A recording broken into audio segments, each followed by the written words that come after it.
चलिए आप लोगों को कल मैं मुगल वंश को पढ़ाया था और मुगल वंश में बाबर के विषय में हमने आप लोगों को बताया था। वहां एक थोड़ा गलती हो गई है। जो मुगल वंश का समय है, मुगल वंश का समय 1526 ईस्वी से 1857 ईस्वी तक है। गलती हमसे ये हुई है कि यानी ईस्वी की जगह पर मैं ईसा पूर्व दिखा दिया है, ठीक ना। तो उसको आप लोग सुधार लीजिएगा। कल के वीडियो में मैंने दिया था तो उसको सुधार लीजिएगा। बाबर मैं कल पढ़ा दिया हूं। आज हम लोग हुमायूं देखेंगे। हुमायूं के विषय में हम लोग जानकारी हासिल करेंगे। तो आप यहाँ ध्यान देंगे।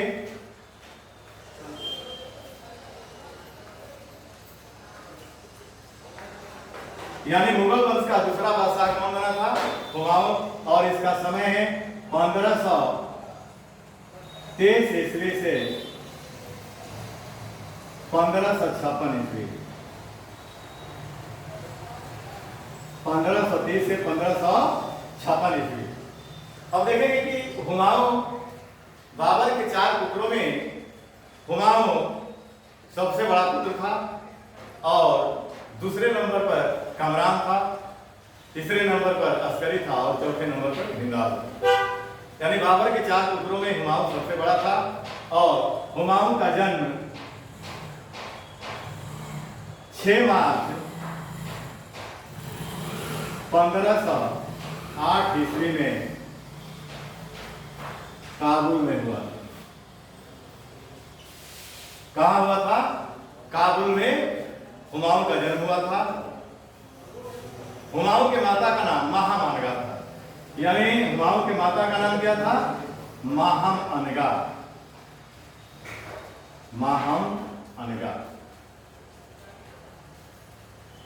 ठीक है। हुमायूं के चरित्र की सबसे बड़ी कमजोरी यह थी कि वह अपने पिता के कहे के अनुसार अपने भाइयों के लिए साम्राज्य का बंटवारा कर दिया। यानी जब हुमायूं गद्दी पर बैठा तो उसके चरित्र की सबसे बड़ी कमजोरी यह थी कि अपने भाइयों के बीच उसने क्या किया था? अपने पिता के कहे के अनुसार उसने साम्राज्य का विभाजन कर दिया। उसने अपने भाई कामरान को काबुल कंधार दे दिया। काबुल कंधार दे दिया, ठीक ना। उसके बाद अस्करी को संभल क्षेत्र दे दिया। अस्करी को संभल क्षेत्र दे दिया और हिंदाल को अलवर क्षेत्र दे दिया। साम्राज्य विभाजन के बाद हुमायूं कमजोर हो गया। कारण यही था कि जब वह बंगाल प्रदेश में गौड़ क्षेत्र में विद्रोह को दबाने के लिए गया था तो वहां से जब वापस लौट रहा था तो रास्ते में शेरशाह सूरी ने उसको घेर लिया और चौसा का युद्ध हुआ, ठीक है।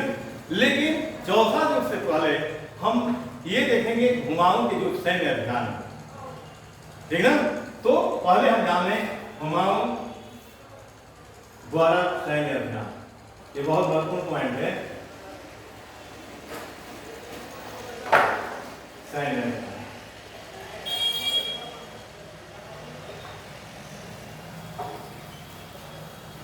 देखिए, उसका पहला सैन्य अभियान कालिंजर पर आक्रमण है। कालिंजर पर आक्रमण। और कालिंजर पर आक्रमण कब किया था?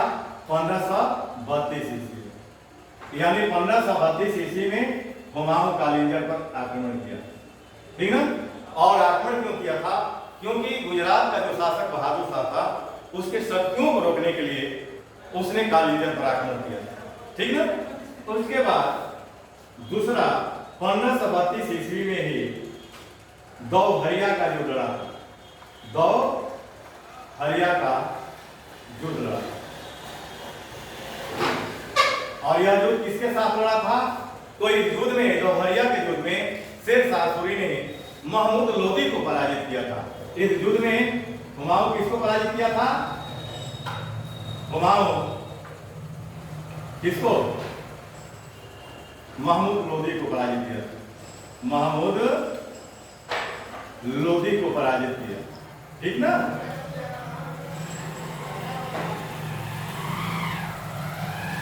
पराजित किया। अब देखिए तीसरा सैन्य आक्रमण चुनार का घेरा है। 1532 में ही 1532 ईस्वी में ही हुमायूं ने चुनार का घेरा किया। हुमायूं ने चुनार का घेरा डाला, ठीक ना? और इस घेरे में शेर शाह सूरी हुमायूं की अधीनता स्वीकार कर ली। यानी चुनाव घेरा में क्या हुआ? शेर शाह सूरी जो था हुमायूं की अधीनता स्वीकार कर लिया। अब देखिए चौथा पॉइंट 1537 ईस्वी में हुमायूं ने दिल्ली में दिन पनाह नामक एक दुर्ग का निर्माण कराया। यानी 1537 ईस्वी में क्या करता है? दिल्ली में दिन पनाह दुर्ग का निर्माण कराया। दिन पनाह दुर्ग का निर्माण कराया, ठीक है? को 1532 में कालिंजर पर आक्रमण किया। 1532 में दोहरिया का युद्ध लड़ा। 1532 में शेर शाह सूरी हुमायूं की अधीनता स्वीकार कर लिया। 1537 ईस्वी में दिल्ली में हुमायूं ने दिन पनाह नामक दुर्ग का निर्माण किया। अब देखिए 1535-36 ईस्वी में बहादुर शाह से युद्ध लड़ता है। यानी इसको मिटा दें, यहां ध्यान देंगे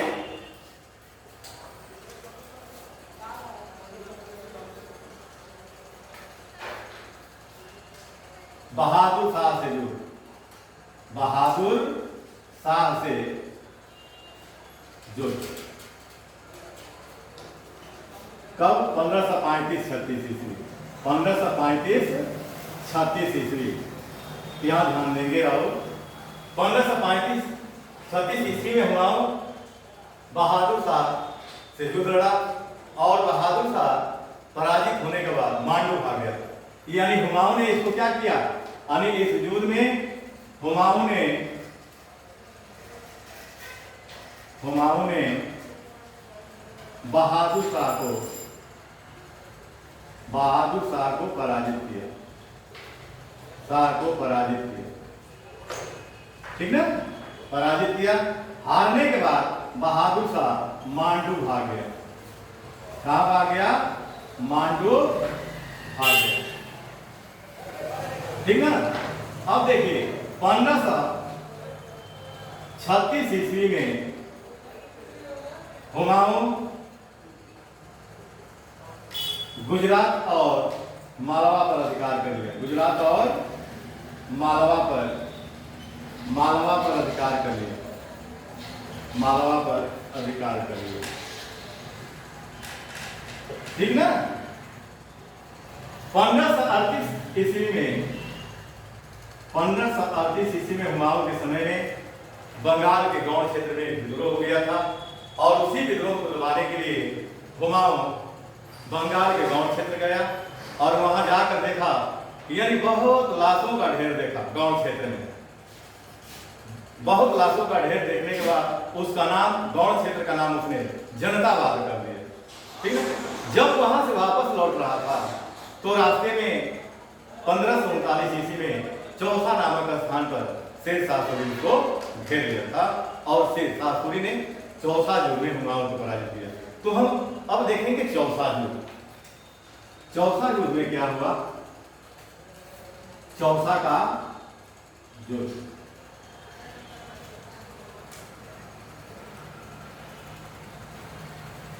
देखिए बाबू, चौसा युद्ध में क्या होता है?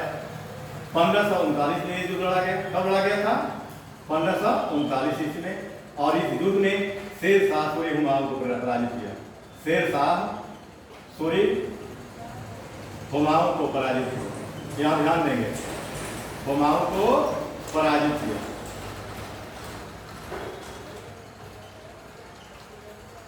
हारने के बाद हुमायूं जब घोड़े पर सवार होकर के भाग रहा था, युद्ध क्षेत्र छोड़कर भाग रहा था, तो अचानक घोड़े से वो गंगा नदी में कूद गया और वहां एक भिस्ती ने उसकी जान को बचाया। उस भिस्ती का नाम निजाम मिलता है, उस धोबी का नाम क्या मिलता है? निजाम। तो निजाम को हुमायूं ने एक दिन के लिए बादशाह बना दिया और एक दिन की बादशाहियत में जो भिस्ती निजाम था उसने चमड़े की मुद्रा जारी की। अब वहां से बच भाग करके हुमायूं पश्चिमी उत्तर प्रदेश में जाता है, कनौज चला जाता है और कनौज में भीलग्राम स्थान पर, भीलग्राम नामक स्थान पर शेर शाह सूरी घेर लेता है और भीलग्राम कनौज का युद्ध होता है।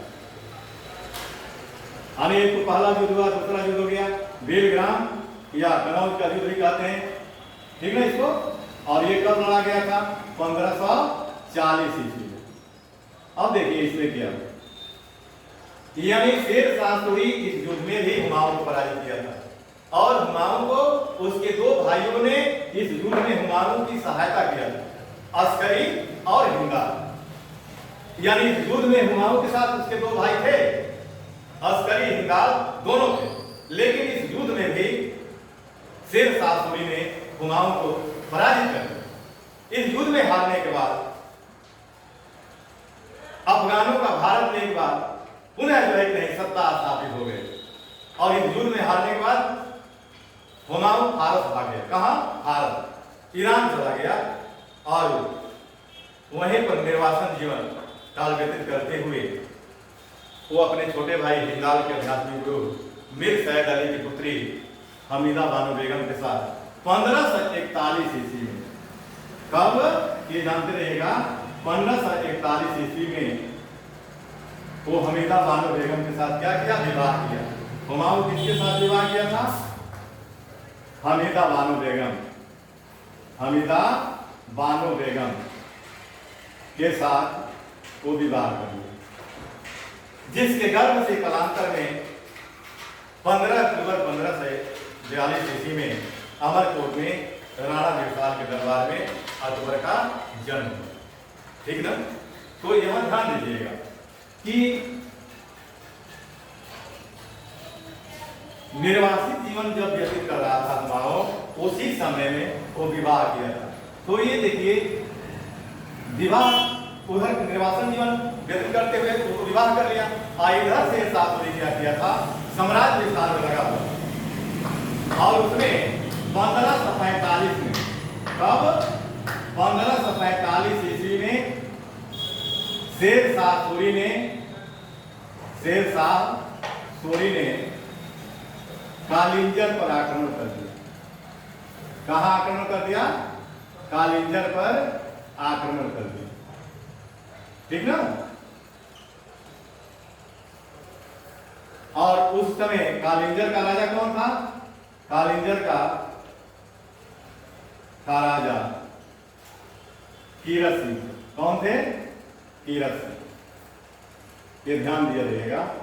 और कालिंजर कहाँ है? ये कालिंजर तो देख रहे हैं उत्तर प्रदेश यानी बांदा जिले में। कहाँ है? बांदा जिला, यूपी, ठीक ना? अब देखिए, जब धावा बोला कालिंजर पर शेर शाह सूरी, तो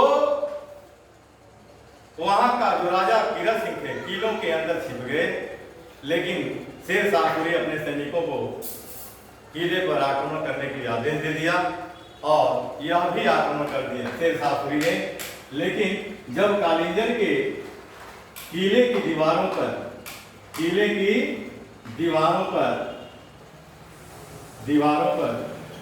जब शेर शाह सूरी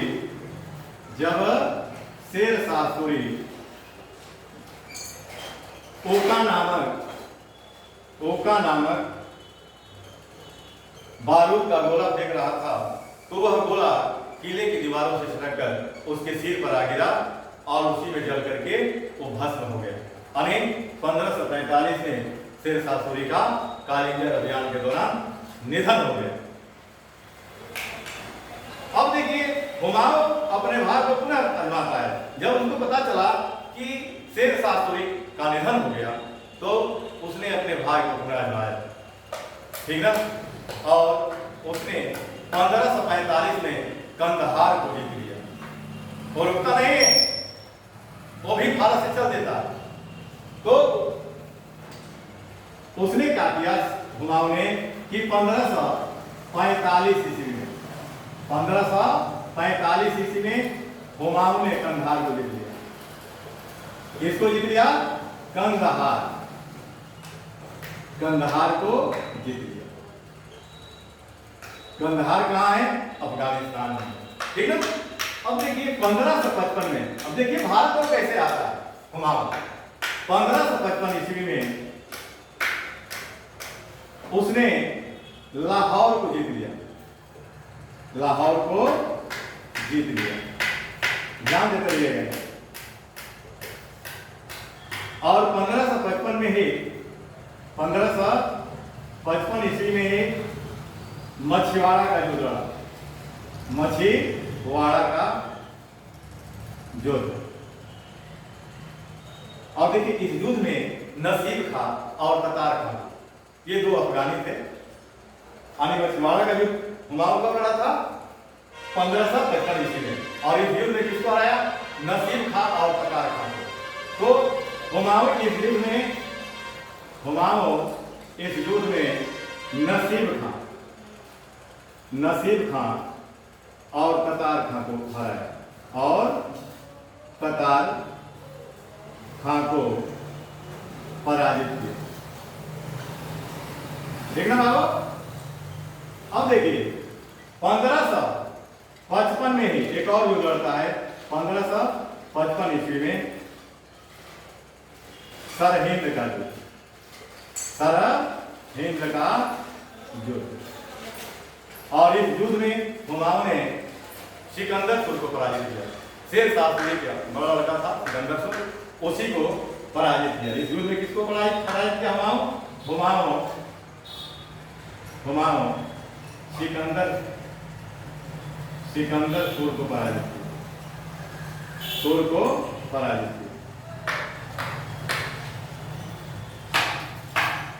ठीक है बाबू। और आगे बढ़ करके दिल्ली की गद्दी पर अधिकार कर लिया, समझ रहा है। लेकिन वह ज्यादा दिनों तक शासन नहीं कर पाया, ठीक है। 6 महीने के अंतराल में ही 1556 ईस्वी में एक दिन वह दिन पनाह नामक पुस्तकालय की सीढ़ियों से उतर रहा था और अचानक उसका पैर फिसल गया और वह नीचे गिर गया। उसकी खोपड़ी की हड्डी टूट गई और 1556 ईस्वी में ही हुमायूं का निधन हो गया, ठीक ना।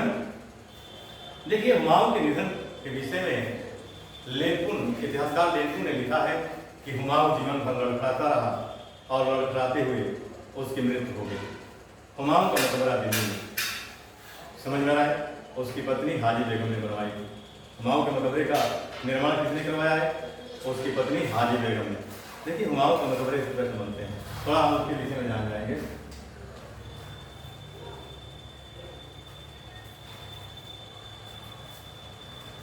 जैसे हुमायूं का मकबरा,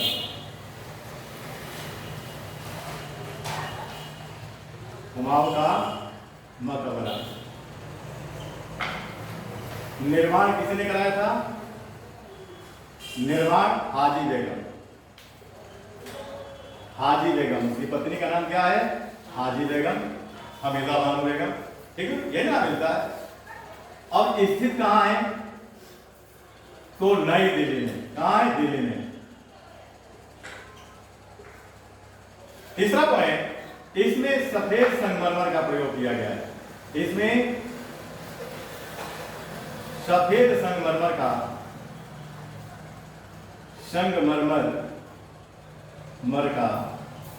प्रयोग किया गया, है, ठीक है। चौथा पॉइंट, हुमायूं के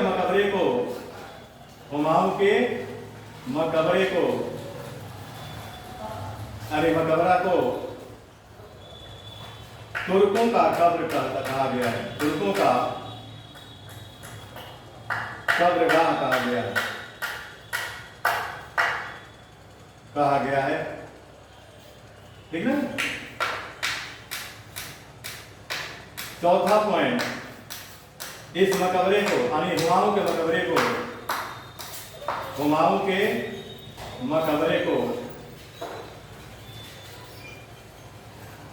ताजमहल का पुरोगामी कहा गया। ताजमहल का पुरोगामी कहा गया है। जानते हैं पुरोगामी क्यों कहा गया है? हाँ, इसलिए कहा गया है कि ये मुगल काल का वास्तुकला का पहला उदाहरण है जिसमें सर्वप्रथम सफेद संगमरमर का प्रयोग किया गया। इसलिए इस मकबरे को क्या कहा गया है? मुगलों का यानी ताजमहल का पुरोगामी कहा गया है। और बहुत से शहजादे इसके मकबरे के समीप दफनाने के कारण इसके मकबरे को यानी तुर्कों का कब्रगाह भी कहा जाता है। बहुत शहजादे जैसे लाला सिको, जहानारा, सब इसी के समीप, बहादुर शाह, द्वितीय जफर, ये सब इसी के समीप दफनाए गए। इसलिए हुमायूं के मकबरे को तुर्कों का कब्रगाह कहा जाता है। बैरम खान ने हुमायूं को इंसान के कामिल के नाम से संबोधित किया है, ये भी जानते रहिएगा। यानी हुमायूं को बैरम खान ने इंसान ए कामिल कहा। क्या कहा है? इंसान ए कामिल, ये जानते रहिएगा। एक पॉइंट की दूसरा पॉइंट, हुमायूं अफीम का सेवन करता था। अफीम की ये हुमायूं अफीम का सेवन करता था,